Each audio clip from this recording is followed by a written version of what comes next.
বাংলাদেশের মানচিত্র জুড়ে গোটা দেশের মানুষ অত্যন্ত খুশি হয়েছিল গতকালকে বেগম খালেদা জিয়ার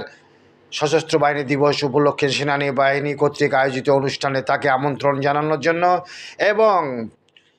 মাননীয় প্রধান উপদেষ্টা কর্তৃক তাকে অভ্যর্থনা এবং অভ্যর্থনা আর মধ্য দিয়ে তাকে যে বিরল সম্মান জানিয়েছেন ডক্টর মোহাম্মদ ইউনূস, এটি একটি দৃষ্টান্ত হয়ে থাকবে জাতির সামনে এবং জাতি আবার একীভূত হচ্ছে। জাতি কালকে বেগম খালেদা জিয়াকে সামনে রেখে ঐক্যবদ্ধ হয়েছে। কিছু মানুষ বাদে, যারা গত রেজিমের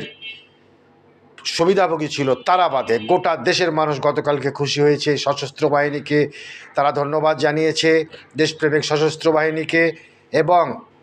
অন্তর্বর্তীকালীন সরকারের প্রধান